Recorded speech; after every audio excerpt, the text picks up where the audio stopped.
ನಮಸ್ಕಾರ, ನ್ಯೂಸ್ 18ಗೆ ಸ್ವಾಗತ. ನಾನು ನವಿತಾ ಜೈನ್. ಜೈಲಿನಲ್ಲಿದ್ದ ಮುರುಘಾಸ್ವಾಮಿಗೆ ಎದೆನೋವು ಕಾಣಿಸಿಕೊಂಡಿದ್ದು ಮುರುಘಾಸ್ವಾಮಿ ಚಿತ್ರದುರ್ಗದ ಜಿಲ್ಲಾಸ್ಪತ್ರೆಗೆ ಶಿಫ್ಟ್ ಮಾಡಲಾಗಿದೆ. ಜಿಲ್ಲಾಸ್ಪತ್ರೆಯಲ್ಲಿ ಮುರುಘಾಸ್ವಾಮಿಯ ಆರೋಗ್ಯ ತಪಾಸಣೆಯನ್ನ ಮಾಡಲಾಗಿದ್ದು ಬೆಳಗ್ಗೆ 8 ಗಂಟೆಯ ವೇಳೆಗೆ ಎದೆನೋವು ಕಾಣಿಸಿಕೊಂಡ ಹಿನ್ನೆಲೆಯಲ್ಲಿ ಈಗ ಜಿಲ್ಲಾಸ್ಪತ್ರೆಗೆ ಶಿಫ್ಟ್ ಮಾಡಲಾಗಿದೆ. ಜಿಲ್ಲಾಸ್ಪತ್ರೆಯಲ್ಲಿ ಎಲ್ಲಾ ರೀತಿಯ ಚಿಕಿತ್ಸೆಗಳನ್ನ ಮಾಡಲಾಗ್ತಾ ಇದೆ, ಎಲ್ಲಾ ರೀತಿಯಾದಂತಹ ಎಕ್ಸಾಮಿನೇಷನ್ ಮಾಡಲಾಗ್ತಾ ಇದೆ, ತಪಾಸಣೆಯನ್ನ ಮಾಡ್ತಾ ಇದ್ದಾರೆ. ಮಕ್ಕಳ ಮೇಲಿನ ಲೈಂಗಿಕ ದೌರ್ಜನ್ಯ ಕೇಸ್ಗೆ ಸಂಬಂಧಪಟ್ಟ ಹಾಗೆ 3 ಗಂಟೆಯ ವೇಳೆಗೆ ಇವತ್ತು ಮುಂಜಾನೆ ಜೈಲು ಪಾಲಾದ ಮುರುಘಾಸ್ವಾಮಿಗಳಿಗೆ ಎದೆನೋವು ಕಾಣಿಸಿಕೊಂಡಿದೆ. ಬೆಳಗ್ಗೆ ಎದೆನೋವು ಕಾಣಿಸಿಕೊಂಡಿರುವಂತಹ ಹಿನ್ನೆಲೆಯಲ್ಲಿ ಈಗ ಜಿಲ್ಲಾಸ್ಪತ್ರೆಗೆ ಶಿಫ್ಟ್ ಮಾಡಲಾಗಿದೆ. 3 ತಜ್ಞ ವೈದ್ಯರು ಅವರನ್ನ ತಪಾಸಣೆ ಮಾಡ್ತಾ ಇದ್ದಾರೆ. ಆರೋಗ್ಯ ಸ್ಥಿತಿಯ ಗತಿಯ ಬಗ್ಗೆ ಮಾಹಿತಿಯನ್ನ ಪಡ್ಕೊಳ್ತಾ ಇದ್ದಾರೆ. ಎದೆನೋವು ಕಾಣಿಸಿಕೊಂಡಂತಹ ಹಿನ್ನೆಲೆಯಲ್ಲಿ ಈಗ ಜಿಲ್ಲಾಸ್ಪತ್ರೆಗೆ ಶಿಫ್ಟ್ ಮಾಡಲಾಗಿತ್ತು. ಆದ್ರೆ ಇದಕ್ಕಿಂತ ಮುಂಚೆ ಅವರ ವಕೀಲರು ಕೂಡ ಅಲ್ಲಿಗೆ ಹೋಗಿದ್ರು. ಅವರ ಆಗ್ಲೇ ಜೈಲಿನ ಸಿಬ್ಬಂದಿ ಮೆಡಿಸಿನ್ ಬಗ್ಗೆ ಕೂಡ ಅವರ ಹತ್ರ ಮಾಹಿತಿಯನ್ನ ಪಡ್ಕೊಂಡಿದ್ರು. ಮೆಡಿಸಿನ್ ತನ್ನಿ ಅಂತ ಹೇಳಿದ್ರು ಅಂತ ಹೇಳಿ ಮಾತನಾಡುವ ಸಂದರ್ಭದಲ್ಲಿ ವಕೀಲ ಉಮೇಶ್ ಅವರು ಹೇಳಿಕೆಯನ್ನ ಕೊಡ್ತಾ ಇದ್ರು. ಆ ನಂತರ ಎದೆನೋವು ಕಾಣಿಸಿಕೊಂಡಿದೆ ಅಂತ ಹೇಳಿ ಸಿಬ್ಬಂದಿ ಹೇಳಿದ್ರು ಅಂತ ಹೇಳಿ ವಕೀಲರು ಈಗಾಗಲೇ ಹೇಳಿಕೆಯನ್ನ ಕೊಟ್ಟಿದ್ದಾರೆ. ಈಗ ಮುರುಘಾಸ್ವಾಮಿಯನ್ನ ಜಿಲ್ಲಾಸ್ಪತ್ರೆಗೆ ಕರ್ಕೊಂಡು ಹೋಗಿ ಅಲ್ಲಿ ತಪಾಸಣೆಯನ್ನ ಮಾಡಲಾಗ್ತಾ ಇದೆ. ದೃಶ್ಯಗಳಲ್ಲಿ ನೋಡ್ತಾ ಇದ್ದೀರಲ್ಲ, ಈಗ ಮುರುಘಾಸ್ವಾಮಿಗಳೇ ನಡ್ಕೊಂಡು ಹೋಗಿ ಜಿಲ್ಲಾಸ್ಪತ್ರೆಗೆ ಹೋಗಿ ತಪಾಸಣೆಯನ್ನ ಮಾಡಿಸ್ಕೊಳ್ತಾ ಇದ್ದಾರೆ. 3 ತಜ್ಞ ವೈದ್ಯರು ಅವರ ಆರೋಗ್ಯದ ತಪಾಸಣೆಯನ್ನ ಮಾಡಿದ್ದಾರೆ. ಇಸಿಜಿ ಆಗಿರ್ಬೋದು, ಬಿಪಿ ಆಗಿರ್ಬೋದು, ಎಲ್ಲವೂ ಕೂಡ ನಾರ್ಮಲ್ ಆಗಿದೆಯಾ, ಏನೇನು ಸಮಸ್ಯೆ ಇದೆ ಅನ್ನೋದ್ರ ಬಗ್ಗೆ ಕೂಡ ಕಂಪ್ಲೀಟ್ ಆದಂತಹ ತಪಾಸಣೆಯನ್ನ ಪೊಲೀಸರು ಮಾಡ್ತಾ ಇದ್ದಾರೆ. ವೈದ್ಯರು ಮಾಡ್ತಾ ಇದ್ದಾರೆ. ಈಗಾಗಲೇ ಪೊಲೀಸರು ಅವರನ್ನ ಕರ್ಕೊಂಡು ಹೋಗಿದ್ದಾರೆ ಜಿಲ್ಲಾಸ್ಪತ್ರೆಗೆ. ಜಿಲ್ಲಾಸ್ಪತ್ರೆಯಲ್ಲಿ ಚಿಕಿತ್ಸೆ ನೀಡಲಾಗ್ತಾ ಇದೆ. ಮುರುಘಾಸ್ವಾಮೀಜಿ ನೇರವಾಗಿ ನಡ್ಕೊಂಡು ಜೈಲಿನಿಂದ ಆಸ್ಪತ್ರೆಗೆ ನಡ್ಕೊಂಡು ಹೋಗ್ತಾ ಇರುವಂತಹ ದೃಶ್ಯವನ್ನ ನೀವು ನೋಡ್ತಾ ಇದ್ದೀರಾ. ಮಾಸ್ಕ್ ಅನ್ನ ಹಾಕೊಂಡಿದ್ದಾರೆ. ತಮ್ಮ ಕಾವಿಯ ಮೇಲೆ ಬಿಳಿಯ ಶಾಲ್ ಅನ್ನ ಹೊದ್ಕೊಂಡಿದ್ದಾರೆ. ಬಿಳಿಯ ಶಾಲ್ ಅನ್ನ ಹೊದ್ಕೊಂಡು ಆಸ್ಪತ್ರೆಗೆ ಹೋಗ್ತಾ ಇರುವಂತಹ ದೃಶ್ಯ ಇದು. ನೇರವಾಗಿ ಆಸ್ಪತ್ರೆಗೆ ನಡ್ಕೊಂಡು ಹೋಗ್ತಾ ಇದ್ದಾರೆ. ಇದರ ಬಗ್ಗೆ ಇನ್ನಷ್ಟು ಡೀಟೇಲ್ಸ್ ಕೊಡೋದಕ್ಕೆ ನಮ್ಮ ರಿಪೋರ್ಟರ್ ವಿನಾಯಕ್ ಈಗ ಫೋನ್ ಸಂಪರ್ಕದಲ್ಲಿ ಜಾಯ್ನ್ ಆಗಿದ್ದಾರೆ. ವಿನಾಯಕ್, ಎದೆನೋವು ಕಾಣಿಸಿಕೊಂಡಿದೆ, ವಕೀಲರು ಮೆಡಿಸಿನ್ ಕೊಟ್ಟರು, ಆ ನಂತರ ಎದೆನೋವು ಕಾಣಿಸಿಕೊಂಡ ಬಳಿಕ ಆಸ್ಪತ್ರೆಯಲ್ಲಿ ಈಗ ತಪಾಸಣೆ ಮಾಡಲಾಗ್ತಾ ಇದೆ. ವೈದ್ಯರು ಏನ್ ಹೇಳಿದ್ದಾರೆ, ಯಾವ ರೀತಿಯಾಗಿ ಚಿಕಿತ್ಸೆ ಕಂಟಿನ್ಯೂ ಮಾಡಬೇಕಾ ಅಥವಾ ಮತ್ತೆ ಜೈಲಿಗೆ ಸೇರಬಹುದಾ ಅನ್ನೋದ್ರ ಬಗ್ಗೆ ಏನಾದ್ರು ಡೀಟೇಲ್ಸ್ ಇದೆಯಾ? ನವಿತಾ, ಏನು ಮುರುಘಾಶ್ರೀಗಳಿಗೆ ಬೆಳಗಿನ ಜಾವ ಎದೆನೋವು ಮತ್ತೆ ಬಿಪಿನಲ್ಲಿ ವೇರಿಯೇಷನ್ಸ್ ಆಗಿದೆ ಅನ್ನುವಂತ ಮಾಹಿತಿಯನ್ನ ಜೈಲು ಅಧಿಕಾರಿಗಳಿಗೆ ನೀಡುವಂತದ್ದು. ಆ ಮಾಹಿತಿಯನ್ನ ಆಧರಿಸಿ ಜೈಲು ಅಧಿಕಾರಿಗಳು ಚಿತ್ರದುರ್ಗ ಜಿಲ್ಲಾ ಆಸ್ಪತ್ರೆಗೆ ಅವ್ರನ್ನ ಅಲ್ಲಿಂದ ಇಲ್ಲಿಗೆ ರವಾನೆ ಮಾಡಿರುವಂತದ್ದು. ರವಾನೆ ಮಾಡಿದ ಬಳಿಕ ಅವರನ್ನ ಈಗಾಗಲೇ ಚಿಕಿತ್ಸೆಗೆ ಒಳಪಡಿಸುವಂತದ್ದು. ಪ್ರಾಥಮಿಕ ಚಿಕಿತ್ಸೆಯಲ್ಲಿ ಈಗಾಗಲೇ ಡಾಕ್ಟರ್ ಚಿತ್ರದುರ್ಗ ಜಿಲ್ಲಾ ಆಸ್ಪತ್ರೆ ವೈದ್ಯ ಲೀಲಾ ರಾಘವನ್ ಅವರು, ಫಿಸಿಷಿಯನ್ ಅವರು ಈಗ ಇಸಿಜಿ ಮಾಡುವಂತದ್ದು, ಬಿಪಿ ಚೆಕ್ ಮಾಡುವಂತದ್ದು ಪ್ರಕ್ರಿಯೆಯಲ್ಲಿ ತೊಡಗಿದ್ದಾರೆ. ಅದರಲ್ಲಿ ಈ ಚೆಕ್ ಮಾಡುವಂತ ಎಲ್ಲಾ ಪರೀಕ್ಷೆನಲ್ಲಿ ಒಂದು ಬಿಪಿ 177/99 ಗೆ ಏರಿಕೆ ಆಗಿದೆ. ಅಷ್ಟೇ ಅಲ್ಲದೆ ಇಸಿಜಿ ನಲ್ಲೂ ಕೂಡ ಸಾಕಷ್ಟು ವೇರಿಯೇಷನ್ಸ್ ಕಂಡು ಬಂದಿದೆ. ಹಾಗಾಗಿ ಅವರನ್ನ ಇಲ್ಲಿಂದ ಬೇರೆಡೆಗೆ ಶಿಫ್ಟ್ ಮಾಡುವಂತಹ ಎಲ್ಲಾ ಲಕ್ಷಣಗಳು ಕೂಡ ಕಂಡು ಬರ್ತಕ್ಕಂಥದ್ದು ಇದೆ. ಅಷ್ಟೇ ಅಲ್ಲದೆ ಇದಕ್ಕೆ ಸಂಬಂಧಪಟ್ಟಂತೆ ಆಸ್ಪತ್ರೆಯಲ್ಲಿ ಈಗಾಗಲೇ ಪೊಲೀಸ್ ಬಿಗಿ ಭದ್ರತೆಯ ಜೊತೆಗೆ ಆಂಬುಲೆನ್ಸ್ ಕೂಡ ಈಗಾಗಲೇ ಬಂದು ನಿಂತಿರೋದು. ಅವರನ್ನ ಎಲ್ಲಿಗೆ ಕರ್ಕೊಂಡು ಹೋಗ್ತಾರೆ ಅನ್ನೋದು ಒಂದು ಎಕ್ಸ್ಟ್ರಾ ಪ್ರಶ್ನೆ. ಆದ್ರೆ ಈಗ ಮಾಹಿತಿ ಮೂಲಗಳ ಪ್ರಕಾರ ಅವರನ್ನ ಚಿತ್ರದುರ್ಗದಿಂದ ಬೆಂಗಳೂರಿನ ಜಯದೇವ ಆಸ್ಪತ್ರೆಗೆ ಕರೆದೊಯ್ಯುವ ಸಾಧ್ಯತೆಗಳಿವೆ ಅನ್ನುವಂತ ಮಾಹಿತಿ ಲಭ್ಯ ಆಗ್ತಿರುವಂತದ್ದು. ನವಿತಾ, ವಿನಾಯಕ್, ಈಗ ಒಂದ್ ಕಡೆ ಇಂಥದ್ದೆಲ್ಲ ಘಟನೆಗಳು ಕೂಡ ನಡೀತಾ ಇರೋದನ್ನ ನಾವು ಗಮನಿಸ್ತೀವಿ. ಅನೇಕ ಪ್ರಕರಣಗಳು ಈ ರೀತಿಯಾದಂತಹ ಒಂದು ಬೆಳವಣಿಗೆಗಳು ಆಗಿದ್ದನ್ನು ಕೂಡ ನಾವು ನೋಡಿದೀವಿ. ಆದ್ಮೇಲೆ ಜೈಲ್ ಪಾಲಾದ್ಮೇಲೆ ಏನೇನು ಆಯ್ತು ಅನ್ನುವಂಥದ್ದು, ಆರೋಗ್ಯದ ಬಗ್ಗೆ ನಾವೇನು ಮಾತನಾಡ್ತಾ ಇಲ್ಲ ಇಲ್ಲಿ. ಬಟ್ ಯಾವ ರೀತಿಯಂತಹ ಬೆಳವಣಿಗೆಗಳು ಇಲ್ಲಿ ನಡೀತಾ ಇದೆ ಅಂತ ಅನ್ಸುತ್ತೆ? ಯಾಕಂದ್ರೆ ಈಗಾಗಲೇ ಡಾಕ್ಟರ್ ಏನ್ ಹೇಳ್ತಾ ಇದ್ದಾರೆ ಇದ್ರ ಬಗ್ಗೆ, ಅಂದ್ರೆ ಇನ್ನೂ ಕೂಡ ಹೆಚ್ಚಿನ ಚಿಕಿತ್ಸೆ ಬೇಕಂತ. ಸದ್ಯ ನವಿತಾ ಜೈನ್, ಏನು ಶ್ರೀಗಳ ಆರೋಗ್ಯದಲ್ಲಿ ಏರುಪೇರು ಆಗಿರುವಂತಹ ಹಿನ್ನೆಲೆಯಲ್ಲಿ ಪರೀಕ್ಷೆ ನಡೀತಾರಂತದ್ದು. ಅವರಿಗೆ ಪ್ರಾಥಮಿಕವಾಗಿ ಒಂದು ಹಂತದ ಚಿಕಿತ್ಸೆಯನ್ನ ನೀಡಲಾಗಿದೆ. ಆದ್ರೆ ಈ ಸಾಮಾನ್ಯವಾಗಿ ಯಾವುದೇ ಕೈದಿ ಅರೆಸ್ಟ್ ಆದಂತ ಸಂದರ್ಭದಲ್ಲಿ ಅವರಿಗೆ ವೈದ್ಯಕೀಯ ಚಿಕಿತ್ಸೆ ಅವಶ್ಯಕತೆ ಎನ್ನುವಂತ ಮಾಹಿತಿಯನ್ನ ಆಧರಿಸಿ ಅವರಿಗೆ ಇದು ಅವಶ್ಯಕತೆ ಇದ್ದಂತ ಸಂದರ್ಭದಲ್ಲಿ ವೈದ್ಯರ ಬಳಿಗೆ ಕರ್ಕೊಂಡು ಹೋಗಿ ಚಿಕಿತ್ಸೆ ಕೊಡಿಸುವಂತದ್ದು ಸಾಮಾನ್ಯ. ಆದ್ರೆ ಮುರುಘಾಶ್ರೀಗಳಿಗೆ ಇದ್ದಕ್ಕಿದ್ದಂತೆ ಎದೆನೋವು ಬಂದಿರುವಂತದ್ದು. ಅಷ್ಟೇ ಅಲ್ಲದೆ ಬೆನ್ನು ನೋವು, ಕತ್ತು ನೋವು ಕೂಡ ಬಂದಿದೆ ಅನ್ನುವಂತ ಮಾಹಿತಿ ಏನಾದ್ರೂ ಇದೆಯಾ ಅಂತ, ಈ ರೀತಿಯಾಗಿ ಹಿಂದೆ ಕಾಣಿಸಿಕೊಂಡಿರುವಂತದ್ರ ಬಗ್ಗೆ ಏನಾದ್ರೂ ಮಾಹಿತಿಗಳು ಇದೆಯಾ ವಿನಾಯಕ್?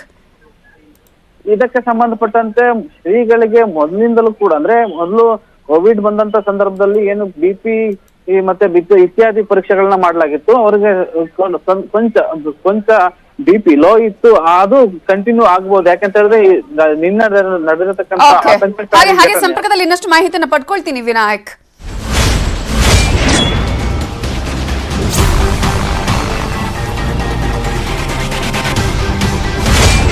ಜೈಲಿನಿಂದ ಚಿತ್ರದುರ್ಗ ಆಸ್ಪತ್ರೆ ಸೇರಿದ್ರು ಮುರುಘಾಸ್ವಾಮಿ. ಎದೆನೋವು ಅಂತ ಜಿಲ್ಲಾಸ್ಪತ್ರೆಗೆ ಈಗ ಆರೋಪಿಯನ್ನ ಶಿಫ್ಟ್ ಮಾಡಲಾಗಿದ್ದು ಚಿತ್ರದುರ್ಗದಿಂದ ಜಯದೇವ ಆಸ್ಪತ್ರೆಗೆ ಶಿಫ್ಟ್ ಆಗ್ತಾರೆ. ಈಗಾಗಲೇ ನಮ್ಮ ರಿಪೋರ್ಟರ್ ಅದೇ ಮಾಹಿತಿಯನ್ನ ನೀಡ್ತಾ ಇದ್ರು, ಶಿಫ್ಟ್ ಆಗುವ ಸಾಧ್ಯತೆ ಇದೆ ಅನ್ನುವಂತಹ ಮಾಹಿತಿಯನ್ನ ಹೇಳ್ತಾ ಇದ್ರು. ಯಾಕಂದ್ರೆ ಹೆಚ್ಚಿನ ಚಿಕಿತ್ಸೆಗಾಗಿ ಅವರನ್ನ ಜಯದೇವ ಹಾಸ್ಪಿಟಲ್ಗೆ ಕರ್ಕೊಂಡು ಬರುವಂತಹ ಸಾಧ್ಯತೆ ಇದೆ ಅಂತ.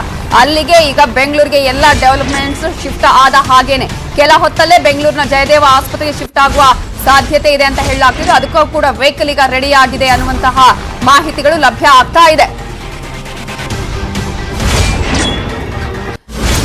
ಇದರ ಬಗ್ಗೆ ಇನ್ನಷ್ಟು ಡೀಟೇಲ್ಸ್ ಕೊಡೋದಕ್ಕೆ ನಮ್ಮ ರಿಪೋರ್ಟರ್ ವಿನಾಯಕ್ ಮತ್ತೆ ಸಂಪರ್ಕದಲ್ಲಿದ್ದಾರೆ. ವಿನಾಯಕ್, ಈಗ ಕನ್ಫರ್ಮ್ ಜಯದೇವ ಹಾಸ್ಪಿಟಲ್ಗೆ ಶಿಫ್ಟ್ ಆಗೋದು? ಸದ್ಯ ಏನು ಮುರುಘಾ ಶ್ರೀಗಳ ಆರೋಗ್ಯ ತಪಾಸಣೆಯನ್ನ ಚಿತ್ರದುರ್ಗ ಜಿಲ್ಲಾಸ್ಪತ್ರೆಯ ವೈದ್ಯಾಧಿಕಾರಿ ಫಿಸಿಷಿಯನ್ ಲೀಲಾ ರಾಘವನ್ ಅವರು ಕೂಲಂಕಷವಾಗಿ ಪರಿಶೀಲನೆಯನ್ನ ಮಾಡ್ತಾ ಇರುವಂತದ್ದು. ಪರಿಶೀಲನೆಯಲ್ಲಿ ಈಗಾಗಲೇ ಅವರ ಸಂಬಂಧಪಟ್ಟಂತೆ ECG ನಲ್ಲಿ ವೇರಿಯೇಷನ್ ಕಂಡು ಬಂದಿದೆ, BP ನಲ್ಲೂ ಕೂಡ ವೇರಿಯೇಷನ್ಸ್ ಕಂಡು ಬಂದಿದೆ. ಈ ಎಲ್ಲಾ ಸಾಧ್ಯತೆಗಳನ್ನ ಲೆಕ್ಕಾಚಾರ ಮಾಡಿರುವಂತ ವೈದ್ಯರು ಇವರನ್ನ ಇಲ್ಲಿ ಚಿಕಿತ್ಸೆಗೆ ಒಳಪಡಿಸಿದ್ರೆ ಅವರಿಗೆ ಸೂಕ್ತ ಚಿಕಿತ್ಸೆ ಸಿಗಬಹುದಾ ಇಲ್ವಾ ಅಂತ ಲೆಕ್ಕಾಚಾರದ ನಂತರ ಅವರನ್ನ ಬೆಂಗಳೂರಿನ ಜಯದೇವ ಆಸ್ಪತ್ರೆಗೆ ಕಳಿಸಿಕೊಡುವಂತಹ ಸಾಧ್ಯತೆಗಳು ಇವೆ ಅನ್ನುವಂತಹ ಮಾಹಿತಿಯನ್ನ ವೆಹಿಕಲ್ ಗಳು ರೆಡಿ ಆಗಿರುವಂತದ್ದು, ಆ ತರದ ಸಿದ್ಧತೆಗಳು ಏನಾದ್ರು ಕಾಣಿಸ್ತಾ ಇದೆ? ನೀವು ಹಾಸ್ಪಿಟಲ್ ಹತ್ರನೇ ಇದ್ದೀರಲ್ಲ ವಿನಾಯಕ್?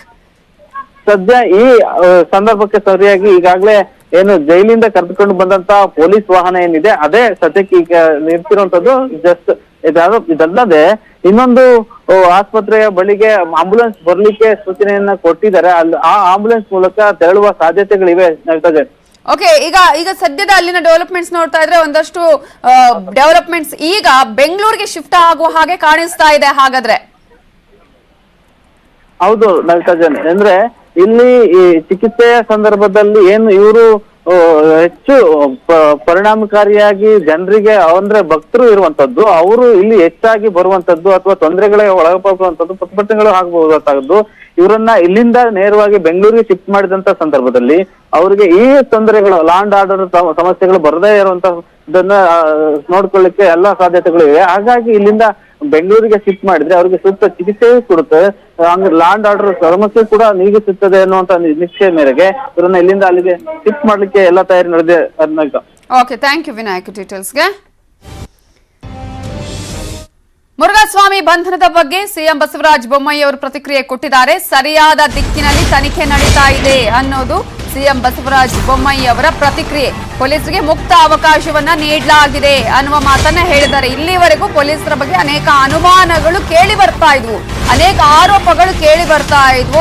ತನಿಖೆ ಮಾಡುವಂತಹ ಸಂದರ್ಭದಲ್ಲಿ ಪೊಲೀಸರು ವಿಳಂಬ ನೀತಿಯನ್ನ ಧೋರಣೆಯನ್ನ ಅನುಸರಿಸುತ್ತಿದ್ದಾರೆ, ಯಾಕೆ ಇನ್ನೂ ಕೂಡ ಅರೆಸ್ಟ್ ಮಾಡಿಲ್ಲ ಅನ್ನುವಂತಹ ಅನುಮಾನಗಳು ಇಡೀ ಒಂದು ಜನವರ್ಗದಲ್ಲಿ ಕೇಳಿ ಬರ್ತಾ ಇತ್ತು. ಸೊ ಈ ಪ್ರಕರಣಕ್ಕೆ ಸಂಬಂಧಪಟ್ಟ ಹಾಗೆ ಎಲ್ಲಾ ಪ್ರಶ್ನೆಗಳಿಗೂ ಉತ್ತರಿಸುವ ಅಗತ್ಯ ಇಲ್ಲ ಅಂತ ಹೇಳಿದ್ದಾರೆ ಸಿಎಂ ಬಸವರಾಜ ಬೊಮ್ಮಾಯಿ ಅವರು. ಮಂಗಳೂರಲ್ಲಿ ಒಂದು ಹೇಳಿಕೆಯನ್ನ ಕೊಟ್ಟಿದ್ದಾರೆ. ನಿನ್ನೆ ತಡರಾತ್ರಿ ಅಂದ್ರೆ ಇವತ್ತು ಮುಂಜಾನೆ ನಡೆದಂತಹ ಎಲ್ಲಾ ಪ್ರಕ್ರಿಯೆಗಳ ಬಗ್ಗೆ ರಿಯಾಕ್ಷನ್ ಕೊಟ್ಟಂತಹ ಸಿಎಂ, ಪೊಲೀಸರಿಗೆ ಮುಕ್ತಾವಕಾಶವನ್ನ ಕೊಟ್ಟಿದ್ದೇವೆ, ತನಿಖೆಗೆ ಯಾವುದೇ ರೀತಿಯ ಕಾನೂನು ರೀತಿಯಲ್ಲಿ ಕ್ರಮವನ್ನ ಕೈಗೊಳ್ಳಬಹುದು ಅನ್ನುವಂತಹ ಮಾತನ್ನ ಹೇಳಿದ್ದಾರೆ.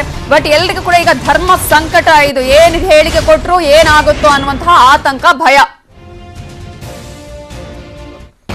ಎಲ್ಲ ಮಾತುಗಳು ಉತ್ತರ ಕೊಡುವಂಥ ಅವಶ್ಯಕತೆ ಇಲ್ಲ. ನಾನು ಮೊದಲೇ ಹೇಳಿದ್ದೆ, ಕಾನೂನು ಪ್ರಕಾರ ಎಲ್ಲವೂ ಕೂಡ ನಡೀತದೆ. ಈ ಸಂದರ್ಭದಲ್ಲಿ ಮಾತನಾಡುವುದು ಸರಿಯಲ್ಲ. ಅವ್ರಿಗೆ ಮುಕ್ತವಾಗಿ ನಾವು ಸ್ವತಂತ್ರ ಕೊಟ್ಟಿದ್ದೇವೆ, ಆ ಕೆಲಸ ಮಾಡ್ತಾ ಇದ್ದಾರೆ. ಹೀಗಾಗಿ ಈ ಸಂದರ್ಭದಲ್ಲೂ ಕೂಡ ಯಾವುದೇ ವ್ಯಾಖ್ಯಾನ ಮಾಡುವಂಥ ಅವಶ್ಯಕತೆ ಇಲ್ಲ. ಮುರುಘಾಸ್ವಾಮಿ ಬಂಧನ ಬೆನ್ನಲ್ಲೇ ಚಿತ್ರದುರ್ಗದಲ್ಲಿ ಅಲರ್ಟ್ ಅನ್ನ ಮಾಡಲಾಗಿದೆ. ಚಿತ್ರದುರ್ಗದ ಎಲ್ಲಾ ಆಯಕಟ್ಟಿನ ಜಾಗಗಳಲ್ಲಿ ಬಂದೋಬಸ್ತ್ ಅನ್ನ ಕೈಗೊಳ್ಳಲಾಗಿದೆ. ಯಾಕಂದ್ರೆ ಯಾವ ಸಂದರ್ಭದಲ್ಲೂ ಕೂಡ ಏನ್ ಬೇಕಾದ್ರೂ ಆಗಬಹುದು. ಅವರ ಭಕ್ತರು, ಅವರ ಅನುಯಾಯಿಗಳು ಬರುವಂತಹ ಚಾನ್ಸಸ್ ಇದೆ. ಎಲ್ಲಾ ಕಡೆಯಿಂದಲೂ ಕೂಡ ಭಕ್ತರು, ಅನುಯಾಯಿಗಳು ಬರುವಂತಹ ಸಾಧ್ಯತೆ ಇದೆ. ಹಾಗಾಗಿ ಯಾವುದೇ ರೀತಿಯಾದಂತಹ ಮುನ್ನೆಚ್ಚರಿಕಾ ಕ್ರಮಗಳನ್ನು ತೆಗೆದುಕೊಳ್ಳಲೇಬೇಕಾಗುತ್ತೆ. ಯಾವುದೇ ರೀತಿ ಅನಾಹುತ ಆಗದ ಹಾಗೆ ತಡೆಗಟ್ಟುವಂತಹ ನಿಟ್ಟಿನಲ್ಲಿ ಪೊಲೀಸರು ತಮ್ಮ ಕ್ರಮವನ್ನ ಕೈಗೊಳ್ಳಲೇಬೇಕು. ಡಿವೈಎಸ್ಪಿ ಕಚೇರಿ, ಡಿಸಿ ಸರ್ಕಲ್ಗಳಲ್ಲಿ ಪೊಲೀಸ್ ಭದ್ರತೆಯನ್ನ ಕೈಗೊಳ್ಳಲಾಗಿದೆ. ಮುರುಘಾ ಮಠಕ್ಕೂ ಹೆಚ್ಚಿನ ಪೊಲೀಸರನ್ನ ನಿಯೋಜನೆ ಮಾಡಲಾಗಿದೆ. ಮಠದ ಸುತ್ತಲೂ ಕೆಎಸ್ಆರ್ಪಿ ತುಕಡಿಗಳ ನಿಯೋಜನೆಯಾಗಿದೆ.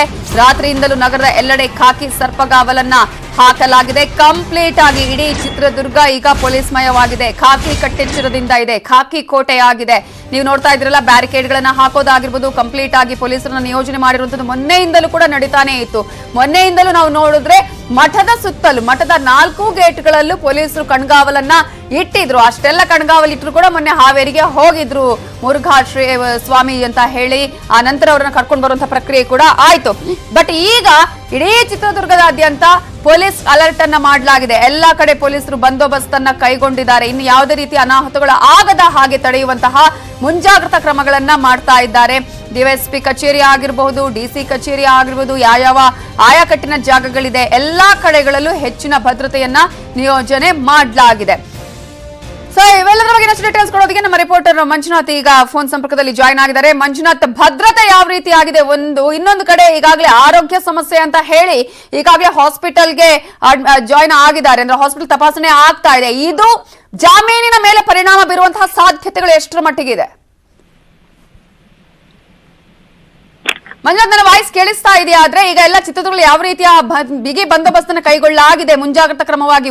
ಇನ್ನೊಂದು ಜಾಮೀನಿನ ಮೇಲೆ ಆಸ್ಪತ್ರೆಗೆ ಅಥವಾ ಅನಾರೋಗ್ಯ ಕಾಣಿಸಿಕೊಂಡಿರೋದು ಜಾಮೀನಿನ ಮೇಲೆ ಪರಿಣಾಮ ಬೀರುವ ಸಾಧ್ಯತೆ ಎಷ್ಟರ ಮಟ್ಟಿಗೆ ಇದೆ?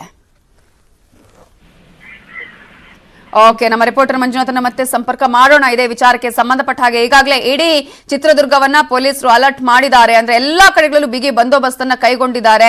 ಇನ್ನು ಮುರುಘಾ ಸ್ವಾಮಿಗಳು ಈಗಾಗಲೇ ಜಿಲ್ಲಾಸ್ಪತ್ರೆಗೆ ಅವರನ್ನ ಶಿಫ್ಟ್ ಮಾಡಲಾಗಿದೆ. ಯಾಕಂದ್ರೆ ಅನಾರೋಗ್ಯ ಕಾಣಿಸಿಕೊಂಡಿದೆ, ಎದೆನೋವು ಕಾಣಿಸಿಕೊಂಡಿದೆ ಅಂತ ಹೇಳಿ, ಅವರ ಬಿಪಿ ಈಗಾಗಲೇ ವೇರಿಯೇಷನ್ ಆಗಿದೆ ಅಂತ ಹೇಳಿ, ಅವರ ಆರೋಗ್ಯದಲ್ಲಿ ಸಾಕಷ್ಟು ಏರುಪೇರು ಆಗಿದೆ ಅನ್ನುವ ಕಾರಣಕ್ಕಾಗಿ ಅವರನ್ನ ಈಗ ಜಿಲ್ಲಾಸ್ಪತ್ರೆಗೆ ಶಿಫ್ಟ್ ಮಾಡಲಾಗಿದೆ. ಅಲ್ಲಿ ಅವರ ಆರೋಗ್ಯದ ತಪಾಸಣೆಯನ್ನ ಮಾಡಲಾಗ್ತಾ ಇದೆ.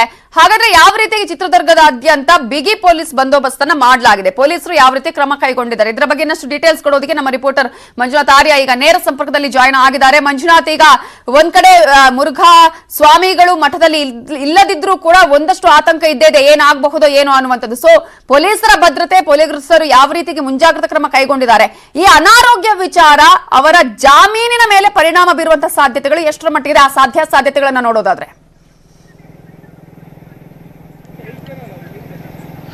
ಎಸ್, ಖಂಡಿತವಾಗ್ಲೂ ನವಿತಾ, ಮುರುಘಾ ಸ್ವಾಮಿಗಳು ಜೆಸಿಗೆ ಹೋಗಿದಂತ ತಕ್ಷಣವೇ ಎದೆನೋವು ಕಾಣಿಸ್ಕೊಂಡಿರುವಂತಹದ್ದು. ಈಗ ಎದೆನೋವು ಕಾಣಿಸ್ಕೊಂಡಂತ ಹಿನ್ನೆಲೆಯಲ್ಲಿ ಸದ್ಯಕ್ಕೆ ಜಿಲ್ಲಾಸ್ಪತ್ರೆಗೆ ಪೊಲೀಸರು ಕರೆದೊಯ್ದು ಅಲ್ಲಿ ಅವರ ಮೆಡಿಕಲ್ ಚೆಕ್ಅಪ್ ಅನ್ನ ಮಾಡಿಸ್ತಿದ್ದಾರೆ. ಇಲ್ಲಿ ಪ್ರಮುಖವಾಗಿ ಅವರ ಪರ ವಕೀಲರು ಕೂಡ ಅಷ್ಟೇ ನಿನ್ನೆ ನಿರೀಕ್ಷಣಾ ಜಾಮೀನಿಗೆ ಸಲ್ಲಿಸಿದಂತಹ ವೇಳೆಯಲ್ಲಿ ಕೂಡ ಅಷ್ಟೇ ಒಂದಷ್ಟು ಮೆಡಿಕಲ್ ಗ್ರೌಂಡ್ ರಿಪೋರ್ಟ್ಸ್ ಅನ್ನು ಕೂಡ ಕೊಟ್ಟಿದ್ರು. ಅಂದ್ರೆ ಮೆಡಿಕಲ್ ರಿಪೋರ್ಟ್ಸ್ ಯಾವ ರೀತಿಯಾಗಿತ್ತು ಅಂದ್ರೆ, ಈ ಹಿಂದೆಯೂ ಕೂಡ ಅಷ್ಟೇ ಇವರಿಗೆ ಕೋವಿಡ್ ಬಂದಿತ್ತು. ಕೋವಿಡ್ ಬಂದಿದ್ದು ಹೋದಂತಹ ಬಳಿಕ ಇವರಿಗೆ ಎದೆನೋವು ಕಾಣಿಸ್ಕೊಂತಾ ಇತ್ತು, ಉಸಿರಾಟದ ತೊಂದರೆ ಕೂಡ ಇರ್ತಾ ಇತ್ತು, ಜೊತೆಗೆ ಕತ್ತು ನೋವು ಕೂಡ ಇವರಿಗೆ ಸದಾ ಇದ್ದಂತ ಕಾರಣಕ್ಕೋಸ್ಕರ ಇವರಿಗೆ ಟ್ರೀಟ್ಮೆಂಟ್ ಬೇಕಾಗಿದೆ.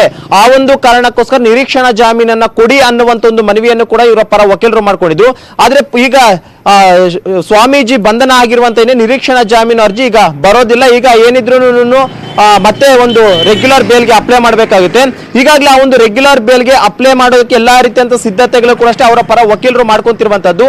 ಇದೇ ಒಂದು ಸಂದರ್ಭದಲ್ಲಿ ಅವರ ಇನ್ನೊಂದಷ್ಟು ಹೆಚ್ಚಿನ ಚಿಕಿತ್ಸೆಗೋಸ್ಕರ ಪರ್ಟಿಕ್ಯುಲರ್ ಆಗಿ ಬೆಂಗಳೂರಿಗೆ ಕರೆದೊಯ್ದು ಜಯದೇವ ಆಸ್ಪತ್ರೆಯಲ್ಲಿ ಅವರಿಗೆ ಚಿಕಿತ್ಸೆ ಕೊಡುವಂತ ನಿಟ್ಟಿನಲ್ಲಿ ಕೂಡ ಅಷ್ಟೇ ಮನವಿಯನ್ನ ಕೋರ್ಟ್ಗೆ ಮಾಡುವಂತ ಸಾಧ್ಯತೆಗಳು ಕೂಡ ಜಾಸ್ತಿ ಆಗಿರುತ್ತೆ. ಯಾಕಂದ್ರೆ ಇಲ್ಲಿ ಅವ್ರಿಗೆ ಈಗಾಗಲೇ ಸರ್ಕಾರಿ ಆಸ್ಪತ್ರೆ ವೈದ್ಯರು ಏನೊಂದು ತಪಾಸಣೆಯನ್ನ ಮಾಡ್ತಿದ್ರೆ, ತಪಾಸಣೆ ವೇಳೆಯಲ್ಲಿ ಏನೆಲ್ಲಾ ರೀತಿಯಂತ ತೊಂದರೆ ಇದೆ ಅನ್ನೋದ್ರ ಬಗ್ಗೆ ಕೂಡ ಅಷ್ಟೇ ಇನ್ವೆಸ್ಟಿಗೇಷನ್ ಆಫೀಸರ್ಗೆ ಒಂದು ರಿಪೋರ್ಟ್ ಅನ್ನ ಕೊಡ್ತಾರೆ. ಒಂದು ವೇಳೆ ಏನಾದ್ರೂ ಜಯದೇವ ಆಸ್ಪತ್ರೆಯಲ್ಲಿ ಟ್ರೀಟ್ಮೆಂಟ್ ಮಾಡುವಂತದ್ದು ಅನಿವಾರ್ಯ ಆಗಿದೆ ಅಂತ ಏನಾದ್ರೂ ವೈದ್ಯಕೀಯ ರಿಪೋರ್ಟ್ ಏನಾದ್ರೂ ಕೊಟ್ಟಂತ ವೇಳೆಯಲ್ಲಿ ಆ ಒಂದು ರಿಪೋರ್ಟ್ ಅನ್ನು ಕೂಡ ಅಷ್ಟೇ ನ್ಯಾಯಾಲಯ ಕೇಳುತ್ತೆ. ಅಂದ್ರೆ ಪರ್ಟಿಕ್ಯುಲರ್ ಆಗಿ ನೀವು ಜಯದೇವ ಆಸ್ಪತ್ರೆಯನ್ನು ಆಯ್ಕೆ ಮಾಡ್ಕೊಂತಿರುವಂತದ್ದು ಯಾಕೆ ಅನ್ನುವಂಥದ್ದನ್ನು ಕೂಡ ಅಷ್ಟೇ ಕೋರ್ಟ್ ಪ್ರಶ್ನೆ ಮಾಡುತ್ತೆ. ಈ ಒಂದು ಸಂದರ್ಭದಲ್ಲಿ ತನಿಖಾಧಿಕಾರಿಗಳು ಒಂದಷ್ಟು ದಾಖಲೆಗಳನ್ನು ಕೊಡ್ಬೇಕಾಗುತ್ತೆ. ಯಾಕಂದ್ರೆ ಪರ್ಟಿಕ್ಯುಲರ್ ಆಗಿ ಜಯದೇವ ಆಸ್ಪತ್ರೆಯಲ್ಲಿ ಯಾಕೆ ತೋರಿಸ್ತಾರೆ ಅಂತಂದ್ರೆ, ಹಿಂದೆ ಏನಾದ್ರೂ ಅದೇ ಆಸ್ಪತ್ರೆಯಲ್ಲಿ ಇವರಿಗೆ ಈ ರೀತಿ ಅಂತ ಸಮಸ್ಯೆ ಆದಂತ ವೇಳೆಯಲ್ಲಿ ಏನಾದ್ರೂ ಮೆಡಿಕಲ್ ಅನ್ನ ಮಾಡಿಸಿದ್ದು ಅಂತ ತಪಾಸಣೆ ಮಾಡಿಸಿದಂತ ವೇಳೆ ಅದರ ಒಂದು ರಿಪೋರ್ಟ್ ಅನ್ನು ಕೂಡ ಅಷ್ಟೇ ಕೊಡಬೇಕಾಗಿರುತ್ತೆ.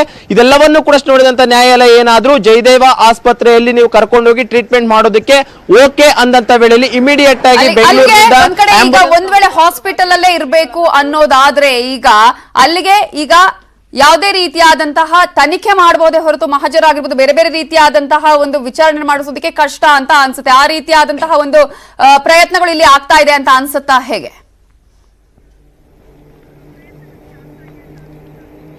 ನವಿತಾ, ನಿನ್ನೆ ಮ್ಯಾಜಿಸ್ಟ್ರೇಟ್ ಮುಂದೆ ಮನೆಗೆ ಈ ಒಂದು ಸ್ವಾಮೀಜಿಯನ್ನ ಕರ್ಕೊಂಡೋಗಿ ಪ್ರೊಡ್ಯೂಸ್ ಮಾಡಿದಂತಹ ವೇಳೆಯಲ್ಲಿ ಅವರು ಕೂಡ ಅಷ್ಟೇ ಖುದ್ದಾಗಿ ಹೇಳಿರುವಂತಹದ್ದು ಒಂದು ಮಾತು, ಜೈಲಿನಲ್ಲಿ ಇವರಿಗೆ ಆರೋಗ್ಯದ ಒಂದು ತಪಾಸಣೆ ಮಾಡಿ ಒಂದು ಚಿಕಿತ್ಸೆ ಏನಾದ್ರೂ ಅವಶ್ಯಕತೆ ಜೈಲಿನಲ್ಲಿ ಕೊಡಿ ಅಂತ.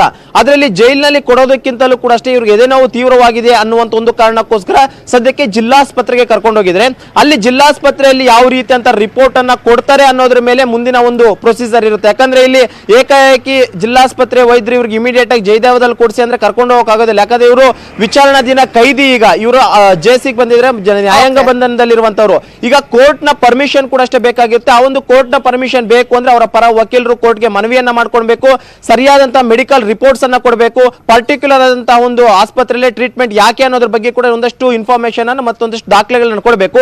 ಇದಾದಂತಹ ಬಳಿಕ ಕೋರ್ಟ್ ಅನುಮತಿ ಕೊಟ್ರೆ ಅವರು ಜಯದೇವ ಆಸ್ಪತ್ರೆಯಲ್ಲಿ ಚಿಕಿತ್ಸೆನ ಮುಂದುವರಿಸೋದಕ್ಕೆ ಅವಕಾಶ ಸಿಕ್ಕಂತೆ ಅಂತಾನೆ ಹೇಳ್ಬೋದು. Navitha, okay, thank you Manjunath. ಇನ್ನಷ್ಟು ಉಳಿದ ಅಪ್ಡೇಟ್ಸ್ ಅನ್ನ ಮಾಹಿತಿಯನ್ನು ಪಡ್ಕೊಳ್ತಾ ಇರ್ತೀವಿ. ಉಳಿದ ಅಪ್ಡೇಟ್ಸ್ ನೋಡೋಣ ಬ್ರೇಕ್ ಆದ್ಮೇಲೆ.